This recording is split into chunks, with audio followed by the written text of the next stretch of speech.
సంకల్పం తీసుకొని ముందుకు ప్రయత్నం చేస్తే అందరికంటే సంతోషపడేది మన తల్లిదండ్రులే. దాన్ని దృష్టిలో ఉంచుకోవాలి. ప్రతిసారి మళ్ళీ చెప్తున్నాను, నేను ప్రజా సంగ్రామ యాత్ర చేసేటప్పుడు పేదల కష్టాలేందో తెలుసుకున్నాను. ఇవాళ నేను వాస్తవానికి పార్లమెంట్ సభ్యునిగా గెలిచిన అంటే నాకు 50% ఓట్స్, 50% ఓట్లన్నీ కూడా ఎల్కేజీ నుంచి పీజీ వరకు ఉన్నటువంటి విద్యార్థులు వాళ్ళ పేరెంట్స్తో నాకు ఓట్లు ఇచ్చారు.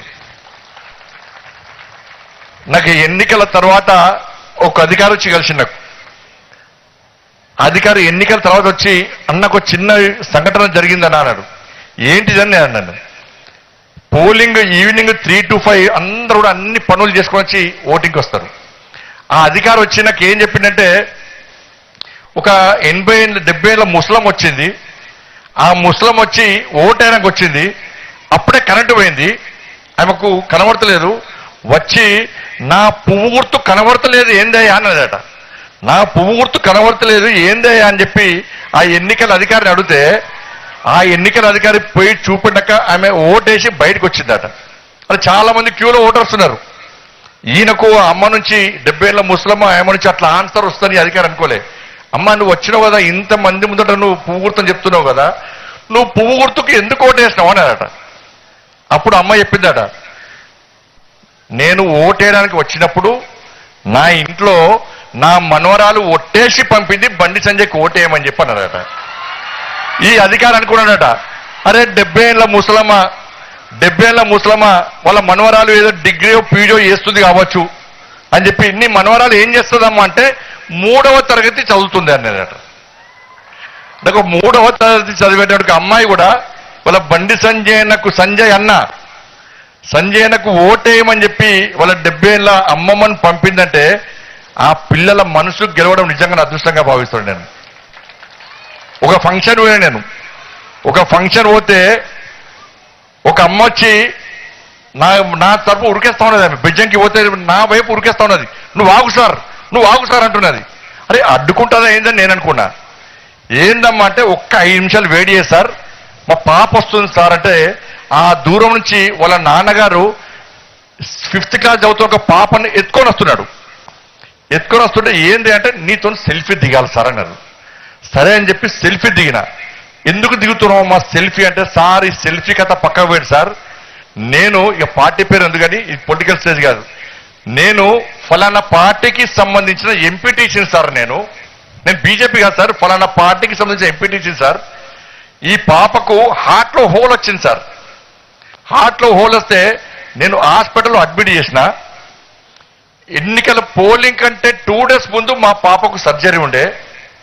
మా ఊరు సర్పంచ్ నాకు ఫోన్ చేసిండు, నేను ఎంపీటీసీని, మా ఊరు సర్పంచ్ నాకు ఫోన్ చేసి, ఏమై ఎంపీటీసీ సాబ్ ఎల్లుండే పోలింగు నువ్వు వస్తావా రావా అని నాకు ఫోన్లో మాట్లాడితే, నేను మా పాప బెడ్ పక్కనే ఉన్నా, నేను రాలేను ఈ సర్పంచ్ సాబ్, నువ్వే చూసుకో, మా పాపకు హార్ట్ హోట్లో ఉంది, సర్జరీ ఉంది, అందుకే రాలేకపోతున్నా, నువ్వే చూసుకొని ఫోన్ కడిగేసిన సార్.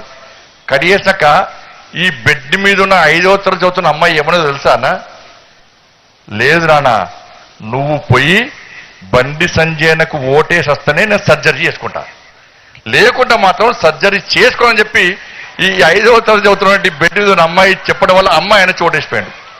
అంటే ఇవన్నీ కూడా నేను రాజకీయంగా ఎంపీ గెలవాలని ఆలోచన కాదు. ఇవన్నీ కూడా మాకు ఏం ఆలోచన వస్తుందంటే, మాలాంటి పొలిటీషియన్స్ కూడా, అరే ఇంత పిల్లలందరూ కూడా మన మీద ఇంత ప్రేమ అభిమానంతో మనల్ని ప్రోత్సహిస్తారు కాబట్టి వాళ్ళకు ఏం చేయాలి, మనం ఏం చేస్తే ఇలా మనం తృప్తి పడతాం, వాళ్ళు తృప్తి పడతారు అంతే తప్ప ఫోటోల కోసమో మీడియా కోసమో సోషల్ మీడియాలో పబ్లిసిటీ కోసం ఇది చేస్తలేము. ఈ పబ్లిసిటీ కోసం చేస్తే ఏదో 500 సైకిల్లో 1000 సైకిల్లో ఏదో సైకిల్ ఇష్టం వాళ్ళం. కానీ ఎవరు అసలు ప్రతి ఒక్కరు కూడా ఇలా సేవ చేసి మనం గెలిపించారు కాబట్టి, ఒక మంచి ఆలోచన గెలిపించారు కాబట్టి, మీరు గెలిపించిన పార్లమెంట్ సభ్యునిగా మీరు గెలిచిన తర్వాత మీరు కష్టపడి గెలిపించారంటే, భారీ మెజార్టీతో గెలిపించిన కాబట్టి, ఇవాళ నరేంద్ర మోడీ గారు నాకు కేంద్ర మంత్రి బాధ్యతలు ఇచ్చారు కాబట్టి, తప్పకుండా మీ అందరి ఆశీస్సుతో గెలిచి ఈ బాధ్యత వచ్చింది కాబట్టి ఈ సమాజానికి సేవ చేయాలి, నన్ను గెలిపించిన ఈ పార్లమెంటుకి నియోజకవర్గానికి సేవ చేయాలని చెప్పి ఆలోచనతో మాత్రమే ఈ సైకిల్ కార్యక్రమాన్ని చేపడం తప్ప ఇలా వేరే ఉద్దేశం లేదు, వేరే ఆలోచన లేదనే విషయాన్ని మనం గుర్తుంచుకోవాలి.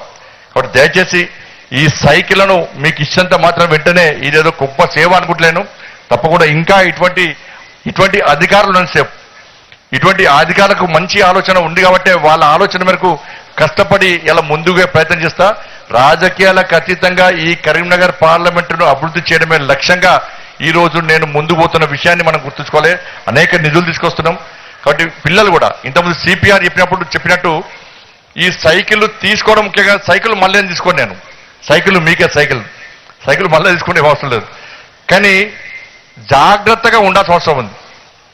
పోయేటప్పుడు లెఫ్ట్ సైడ్ పోవడం, వచ్చేటప్పుడు రైట్ సైడ్ అవ్వడం, రోడ్ క్రాస్ చేసేటప్పుడు చాలా జాగ్రత్తగా ఉండడం, మీ ఇంట్లో చిన్న పిల్లలకు సైకిల్ ఇవ్వకుండా జాగ్రత్త పడడం, ఇవన్నీ